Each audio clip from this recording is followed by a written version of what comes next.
अब मौन टूटा है और वाणी बनी है अमृत।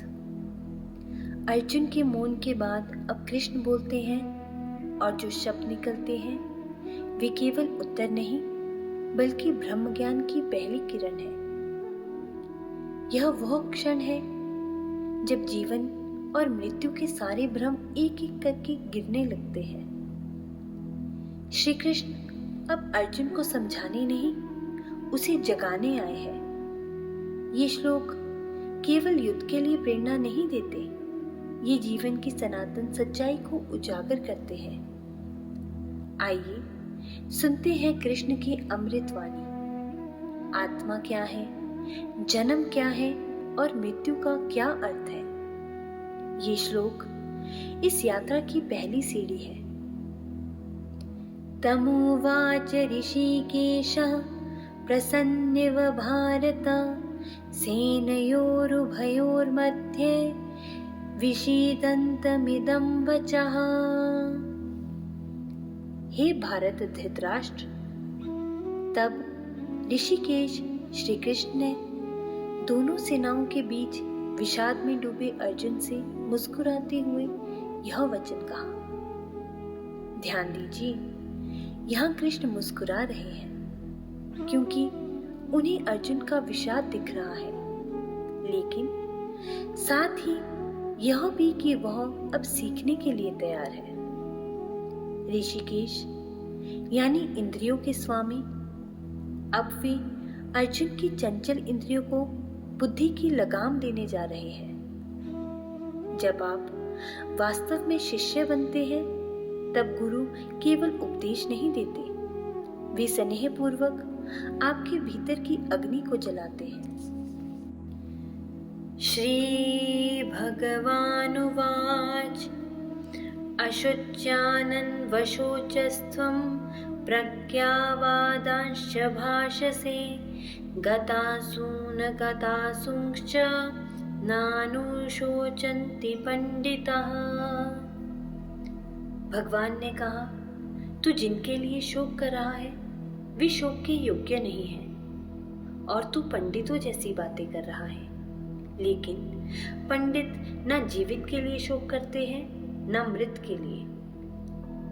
कृष्ण का पहला बिंदु सीधा है। शोक स्वयं में अज्ञान का परिणाम है। तो जिन्हें मृत्यु मान रहा है वह तो केवल शरीर का परिवर्तन है। यहाँ पंडित का अर्थ है जो आत्मा के स्वरूप को जानता है। सच्चा ज्ञान वही है जो जीवन और मृत्यु दोनों को संभाव से देखे। शोक का आधार जब तक शरीर है तब तक ज्ञान अधूरा है। न त्वेवाहं जातु नासं न त्वं नेमे जनाधिपः न चैव न भविष्यामः सर्वे वयमतः परम्। हे अर्जुन, न ऐसा कभी था कि मैं कभी नहीं था, न तुम नहीं थे, न ये राजाओं की पंक्ति, और न ही भविष्य में हम में से कोई समाप्त होगा। यहाँ आत्मा का सनातन स्वरूप उद्घटित होता है। न कृष्ण, न अर्जुन, न कोई और कभी नष्ट नहीं हुए हैं, न होंगे। आत्मा अजन्मा और अविनाशी है। तुम जो हो वह शरीर नहीं, तुम चेतना हो जो कभी उत्पन्न नहीं होती और कभी समाप्त नहीं होती। देहिनोऽस्मिन् यथा देहे कौमार्यं यौवनं जरा तथा देहांतर प्राप्ते धीरस्तत्र न मुह्यते। कृष्ण कहते हैं, जिस प्रकार इस शरीर में बाल्यावस्था, यौवन और बुढ़ापा आता है, वैसे ही मृत्यु के बाद आत्मा दूसरे शरीर को प्राप्त होती है। धीर पुरुष इसमें मोहित नहीं होता। शरीर बदलता है, बचपन से जवानी, फिर बुढ़ापा, लेकिन मैं वही रहता हूँ। मृत्यु भी एक ऐसा ही देह परिवर्तन है। जो इस सत्य को जानता है वही धीर है और वही जीवन के उतार चढ़ाव में अडिग रहता है। यदि आप स्वयं को केवल शरीर मानते हैं तो हर परिवर्तन पीड़ा लाता है, लेकिन अगर आप जानते हैं कि आप आत्मा हैं तो हर परिवर्तन सिर्फ एक पड़ाव बन जाता है। मात्रा स्पर्शस्तु कौन्तेय शीतोष्ण सुख दुःखदः आगमापायिनो नित्यास् तांस्तितिक्षस्व भारत। हे कौन्तेय, इंद्री और विषय के संपर्क से जो सर्दी, गर्मी, सुख दुख होते हैं वे क्षणिक हैं, आते जाते रहते हैं। उन्हें सहन करो हे भारत। कृष्ण कह रहे हैं, सुख और दुख परिस्थितियां नहीं बल्कि इंद्री और विषय के संपर्क की प्रतिक्रियाएं हैं। जैसे गर्मी सर्दी मौसम से आती है, वैसे ही सुख दुख मन की लहरें हैं। धैर्य ही वह नौका है जो इन लहरों को पार कराती है। जो हर सुख और दुख में स्थिर रहता है वही धर्म के पथ पर अडिग रहता है। तितिक्षा यानी सहन शक्ति ही आत्मा के ज्ञान का पहला चरण है। यम हि न व्यथयन्त येते पुरुषं पुरुषर्षभ सम दुःख सुखम धीरम सोमृत तत्वाय कल्पते। हे श्रेष्ठ पुरुष, जो मनुष्य सुख और दुख में विचलित नहीं होता वह धैर्यवान है और अमरता के योग्य होता है। यहाँ धीर वो है जो समान दृष्टि से सुख दुख को देखता है। यह व्यक्ति स्थित प्रज्ञ होता है जो अपने भावों का दास नहीं होता, स्वामी होता है, जो दुख में टूटता नहीं और सुख में उड़ता नहीं, वही आत्मिक अमरत्व की ओर बढ़ता है। नास्तु विद्यते भावो न भावो विद्यते सतः उभयोरपि दृष्टोऽन्तस् त्वन्योस्तत्तत्वर्षिभिः।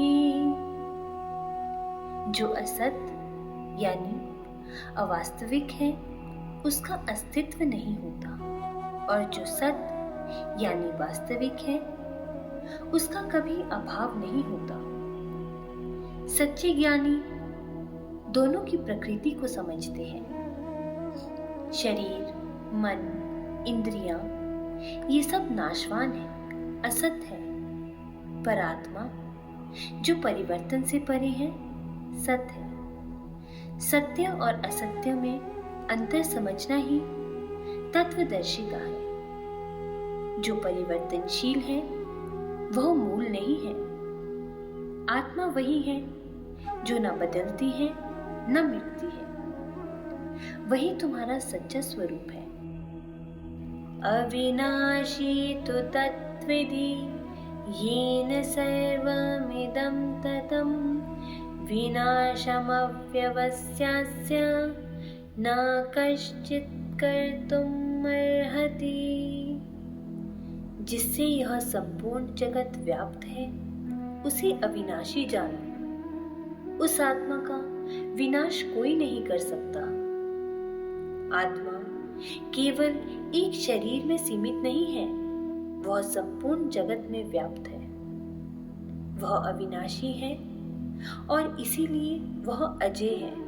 तुम वह हो जो सब में है, जो कभी नष्ट नहीं होता और जिसे कोई छू तक नहीं सकता। यही आत्मा का विज्ञान है। अंतवंत इमे देहा नित्यस्त्युक्ताः शरीरिणः अनाशिनो प्रमेयस्य तस्माद्युध्यस्व भारत। श्री कृष्ण कहते हैं, इन शरीरों का अंत निश्चित है, परंतु इन शरीरों में जो आत्मा है वह नित्य, अज्ञानातीत और अनाशय है। इसीलिए हे भारत, तू युद्ध कर। कृष्ण यहाँ कहते हैं शरीर को मरना ही है, पर आत्मा को कोई मार नहीं सकता। तो अर्जुन जिस भय से कांप रहा है वह मोह का भ्रम है। युद्ध शरीर का है, आत्मा तो साक्षी है। जब तुम जान लेते हो कि तुम शरीर नहीं आत्मा हो, तब जीवन का हर संघर्ष एक अभिनय बन जाता है और कर्म एक यज्ञ। अब कृष्ण ने आत्मा का दरवाजा खोल दिया है। उन्होंने दिखा दिया है कि मृत्यु केवल एक परिवर्तन है और आत्मा केवल देखती है, जानती है, साक्षी रहती है। अर्जुन का मन अब भी स्थिर नहीं हुआ है, पर उसके भीतर कुछ बदलना शुरू हो गया है, क्योंकि अब वो केवल योद्धा नहीं, अब वह साधक भी बन चुका है। अगले श्लोकों में कृष्ण और गहराई से आत्मा की महिमा का वर्णन करेंगे और अर्जुन धीरे धीरे अहंकार से ज्ञान की ओर बढ़ेगा।